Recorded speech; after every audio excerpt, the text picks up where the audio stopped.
प्राथमिक उपचार में मैंने अभी आपको यहाँ पर हमने छानने के बारे में पढ़ा, जिसके द्वारा हम बड़े आकार के जो शुद्ध अंग को पृथक करते हैं। इसके बाद में जो आता है वह है अवसादन, सेडिमेंटेशन। छानने के बाद में दूषित जल को बड़े बड़े टैंकों में भेजा जाता है। जब दूषित जल बड़े बड़े टैंकों में भेजा जाता है तो जो निलंबित अशुद्धियां हैं, जो भारी कण हैं, वो गुरुत्वाकर्षण के कारण नीचे बैठ जाते हैं और अपेक्षाकृत जो साफ जल है इसको आगे उपचार के लिए भेज दिया जाता है। तो सेडिमेंटेशन के अंदर गुरुत्वाकर्षण के कारण भारी कणों को नीचे बैठने के कारण अपेक्षाकृत जो साफ जल है उसको आगे की प्रक्रिया के लिए भेजा जाता है। फिर होता है यहाँ पर झाग प्लवन विधि।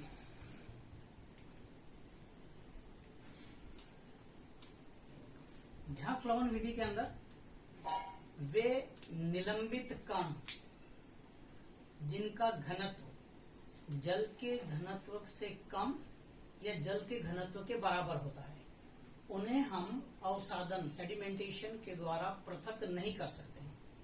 तो ऐसे दूषित जल में वायु की तीव्र धारा को प्रवाहित किया जाता है। वायु की तीव्र धारा के द्वारा जल को हिला करके कुछ समय के लिए स्थिर रख दिया जाता है, जिससे कि जो हल्की अशुद्धियों के कण हैं वो सतह पर आ जाते हैं और इन कणों को पृथक कर लिया जाता है। और इस प्रकार से हम झाग प्लवन विधि द्वारा प्राथमिक उपचार के द्वारा जल में उपस्थित अशुद्धियों को हम दूर कर सकते हैं। अब हमारे पास में आता है द्वितीयक उपचार। प्राथमिक उपचार के बाद में अब ये द्वितीयक उपचार में हम क्या प्रक्रिया अपनाते हैं यहाँ पे। तो सबसे पहला है कि द्वितीयक उपचार के अंदर औद्योगिक अपशिष्ट में उपस्थित कार्बनिक पदार्थ हैं, उनको दूर करने के लिए द्वितीयक उपचार किया जाता है। उसके अंदर जो सबसे पहली क्रिया काम में ली जाती है वो है स्कंदन, कोएगुलेशन। स्कंदन का मतलब होता है अवक्षेपण करना, किसी पदार्थ को अवक्षेपित कर देना स्कंदन कहलाता है यहाँ पर। तो दूषित जल के अंदर हल्की और सूक्ष्म जो निलंबित अशुद्धियां हैं उनको दूर करने के लिए जल के अंदर फिटकरी, एलम अथवा बुझा हुआ चूना मिलाया जाता है। तो विपरीत आवेशित के कण एक दूसरे को स्कंदित कर देते हैं और जो अशुद्धियां हैं उस स्कंदन के कारण नीचे बैठ जाती हैं और जो जल है उसको हम आगे की प्रक्रिया के लिए अपेक्षाकृत साफ जल को आगे की प्रक्रिया के लिए हम काम में ले लेते हैं। फिर आता है यहाँ पर क्लोरीनीकरण।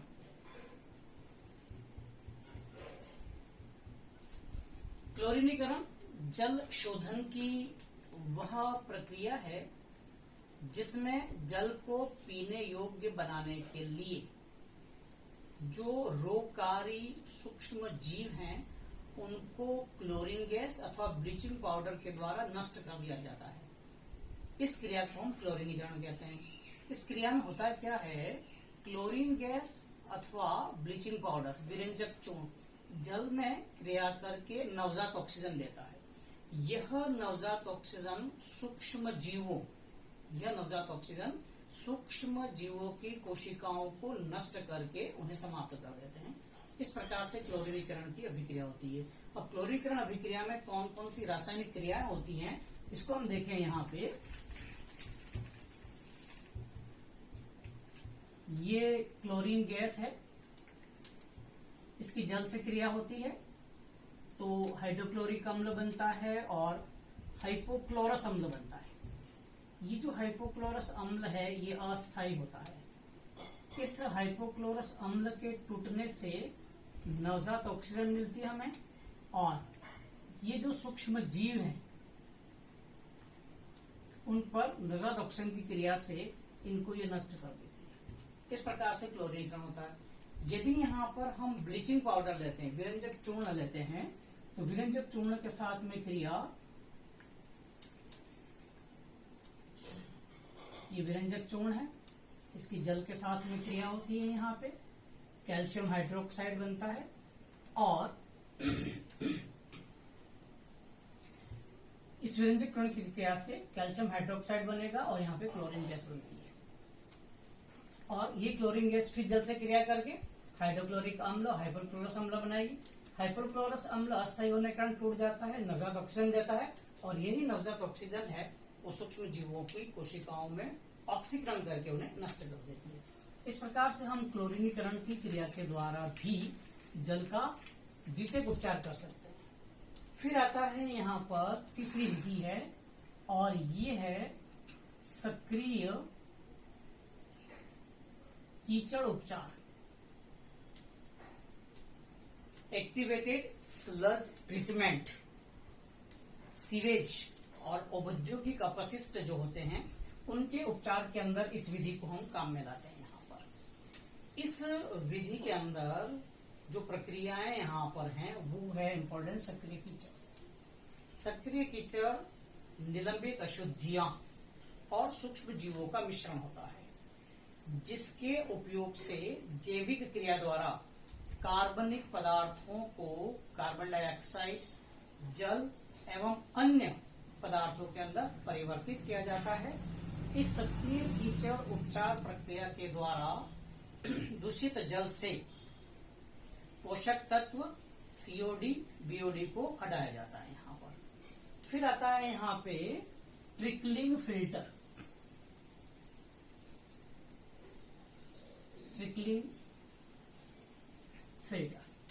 ट्रिकलिंग फिल्टर के अंदर रेत और बड़े पत्थरों से, ये इस तरह से रेत होती है और बड़े पत्थरों से इस तरह से एक सघन परत बनाई जाती है, और इस सघन परत पर फिल्टर माध्यम से जो वायवीय जीवाणु हैं उनकी परत को बिछाया जाता है।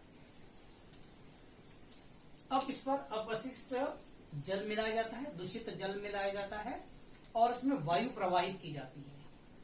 इस विधि में जैविक क्रिया के द्वारा जीवाणुओं को नष्ट कर दिया जाता है, और जो अपशिष्ट पदार्थ हैं वो यहाँ से नीचे से पृथक हो जाते हैं और हमें शुद्ध जल प्राप्त होता है। ये कहलाती है ट्रिकलिंग फिल्टर प्रक्रिया।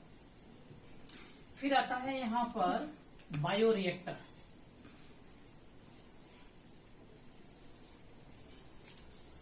बायोरिएक्टर जो होता है ये टेक्निक है। बायोरिएक्टर तकनीक जैविक क्षरण और माइक्रो और अल्ट्रा माइक्रो फिल्टर से मिलकर बनी होती है। बायोरिएक्टर तकनीक से प्राप्त जल उच्च स्वच्छता एवं जीवाणु रहित होता है, इसलिए इस जल का उपयोग सिंचाई में एवं औद्योगिक कार्यों में किया जाता है। बायोरिएक्टर तकनीकी से जो सूक्ष्म जैविक ठोस है उनका पृथक्करण झिल्लियों के द्वारा किया जाता है। अल्ट्रा और माइक्रो झिल्लियों के द्वारा किया जाता है, और इन झिल्लियों का आकार 0.003 से 0.01 माइक्रोमीटर तक होता है, और इस प्रकार से हम दूषित जल को शुद्ध कर सकते हैं। यहाँ पर तो ये है हमारे पास में द्वितीयक उपचार। जल की तृतीयक उपचार विधि को हम तब काम में लेते हैं जबकि प्राथमिक और जो द्वितीयक उपचार विधि है उनसे निलंबित सूक्ष्म अशुद्धियां दूर नहीं हो पाती हैं। जल में निलंबित सूक्ष्म अशुद्धियों को दूर करने के लिए हम यहाँ पे तृतीयक उपचार विधि काम में लाते हैं। तृतीयक उपचार विधि जो होती है वो झिल्ली पृथक्करण तकनीकी और रिवर्स ऑस्मोसिस पर आधारित होती है। यहाँ पर झिल्ली पृथक्करण तकनीक में सबसे पहला है माइक्रोफिल्ट्रेशन। माइक्रोफिल्ट्रेशन में जो झिल्लियां प्रयुक्त की जाती हैं उनका आकार 0.1 से 10 माइक्रोमीटर तक होता है। इनके द्वारा सभी प्रकार की निलंबित अशुद्धियां और बैक्टीरिया को दूर किया जा सकता है। यहाँ पर ये जो झिल्लियां हैं ये पॉलीसल्फोन, पॉलीडाइविनाइल डाइफ्लोराइड, जर्कोनियम ऑक्साइड और कार्बन से मिलकर बनी होती है। इनमें कम दबाव की आवश्यकता होती है। ये बहुत सस्ता और कम खर्चीला प्रक्रिया है यहाँ पे, और लेकिन इससे केवल निलंबित अशुद्धियां और बैक्टीरिया को हटाया जा सकता है। और यह जितने भी ऑक्सीडेटिव केमिकल्स हैं, ऑक्सीकारक रसायन हैं, जैसे नाइट्रिक अम्ल हुआ, सल्फ्यूरिक अम्ल हुआ, उसके प्रति संवेदनशील होता है। फिर आता है हमारे पास में अल्ट्रा फिल्ट्रेशन। अल्ट्रा फिल्ट्रेशन के अंदर जो झिल्लियां होती हैं उनका जो आकार है वो 0.001 से 0.1 माइक्रोमीटर तक होता है। इन आकार की झिल्लियों के द्वारा जितने भी वायरस हैं, एंटीबायोटिक्स हैं, इनको रोका जा सकता है। फिर आता है हमारे पास में नैनो फिल्ट्रेशन। नैनो फिल्ट्रेशन में प्रयुक्त होने वाली झिल्लियों का आकार 0.1 नैनोमीटर से 0.001 माइक्रोमीटर होता है। इन झिल्लियों के द्वारा सभी प्रकार के पदार्थ और यहां तक कि पानी के रंग को भी हटाया जा सकता है। इस प्रकार हम द्वितीयक उपचार के अंदर झिल्ली पृथक्करण तकनीक को काम में लाते हैं। फिर आता है इसके अंदर हमारे पास में, और वो है रिवर्स ऑस्मोसिस, व्युत्क्रम परासरण, या इसको हम कहेंगे यहाँ पे प्रतिलोम परासरण।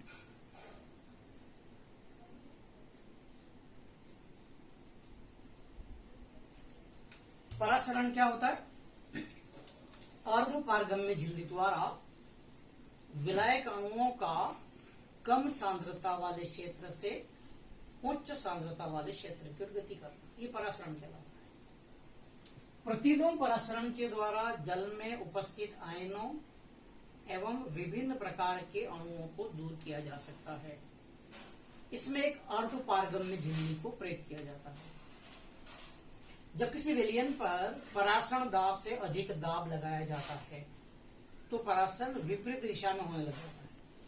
अर्थात किसी विलयन पर परासरण दाब से अधिक दाब लगाने पर विलायक अणुओं का अर्धपारगम्य झिल्ली से उच्च सांद्रता से निम्न सांद्रता की ओर स्वतः गमन शुरू हो जाता है। इसे हम प्रतिलोमन परासरण कहते हैं।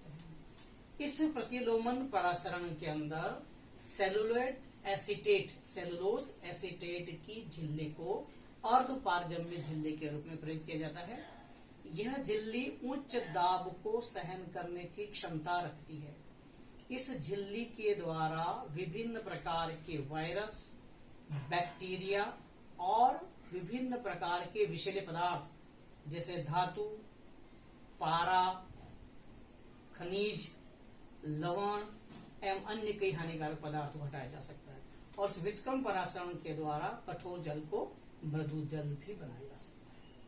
तो ये था जल प्रदूषण।